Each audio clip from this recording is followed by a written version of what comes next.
Doctor साहब, health जागरण में आपका बहुत बहुत स्वागत है।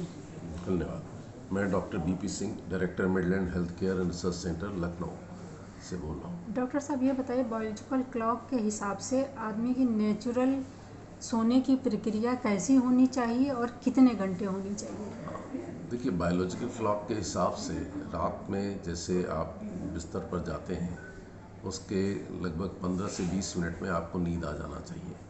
और जो सामान्य नींद है वयस्क की, वो 7 से 8 घंटे की होनी चाहिए। और इसके लिए स्लीप हाइजीन को भी फॉलो करें अगर नींद प्रॉपर नहीं आती है तो।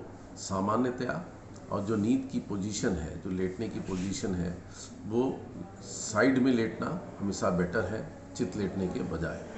जो तरीका है वो आपका कि जब आप शाम का खाना थोड़ा जल्दी खाएं, सोने और खाने के बीच में 2 घंटे का मिनिमम गैप रिकमेंडेड है।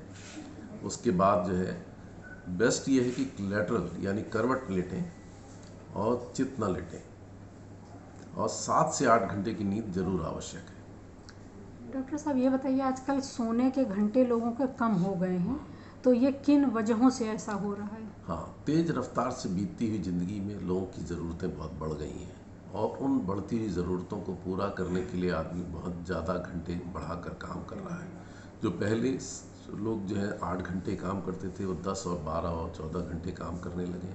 तो उस काम के बोझ और सामाजिक बढ़ते हुए तनाव, इस सब का भी रोल है जिसकी वजह से नींद के घंटे कम हो गए हैं। दूसरी ये लोगों की आदत कि वो लगातार मोबाइल देखते रहते हैं, टीवी देखते रहते हैं, कंप्यूटर पे काम करते हैं। तो ये सब अपने आप में जो है ये नींद में बाधक है। और जिस तरीके से सबको मालूम है कि जो मोबाइल है या टीवी है, इससे निकलने वाली जो स्क्रीन की ब्लू लाइट है, वो शरीर के एक natural sleep promoting hormone melatonin के सिक्रीशन को कम कर देता है, और उसकी वजह से नींद जो है वो सही ढंग से आती नहीं, और नींद के घंटे भी पूरे नहीं रहते। तो इसलिए ये जो बढ़ता हुआ जो तरीका है, लाइफ स्टाइल है, इसका भी इम्पैक्ट है जिसकी वजह से नींद लोगों को सही नहीं आती है। बहुत सारी बीमारियां अपने आप में नींद को कम कर देती हैं, जैसे मानसिक तनाव, ये अपने आप में बहुत महत्वपूर्ण है। साइकियाट्री की दूसरी बीमारियों में भी नींद डिस्टर्ब हो जाती है। डॉक्टर साहब, ये बताइए, नींद कम आने के क्या क्या दुष्परिणाम हो सकते हैं? हाँ, नींद कम आने के जो पहला दुष्परिणाम देखें, रात में नींद कम आई तो दिन में आप सवेरे उठते हैं तो फ्रेश फील नहीं करते, आपको रिफ्रेशिंग स्लीप नहीं है हुई, तो आप तरोताज़ा महसूस नहीं करते। दूसरी चीज़ ये कि हेडेक हो सकता है, चिड़चिड़ापन, गुस्सा, ध्यान जो है आप जो है कंसंट्रेशन पुअर हो जाता है, और छोटी छोटी बात पे आप उलझ जाते हैं, याददाश्त कमज़ोर हो जाती है। साथ में उसका जो मेन दुष्परिणाम है कि दिन में आप जो काम कर रहे हैं, जैसे आप गाड़ी चला रहे हैं तो आप गाड़ी चलाते चलाते झपकी आ जाती है, सो जाते हैं, और उससे आप एक्सीडेंट कर सकते हैं। एक दूसरे पर आप गाड़ी से लड़ जाएं या दूसरा लड़ जाए आपसे, तो इस तरीके से रोड एक्सीडेंट्स का जो है संख्या बहुत बढ़ जाता है अगर आपको प्रॉपर नींद नहीं है, स्लीप डिप्राइव्ड है। रोड एक्सीडेंट बहुत होने के चांसेस हैं, और जान जाने का भी खतरा है इसका।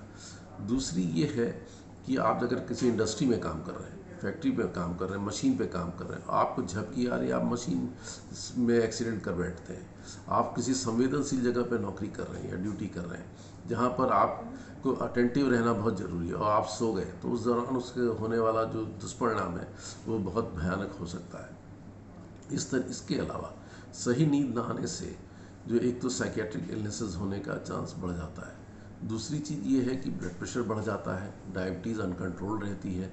तीसरी ये है कि जो है मतलब हार्ट की प्रॉब्लम्स, ब्रेन की प्रॉब्लम्स, और इवन यहाँ तक कि कैंसर को भी रिपोर्ट किया गया है कि बढ़ जाता है मरीजों में। और ओबेसिटी, मोटापा भी बढ़ जाता है।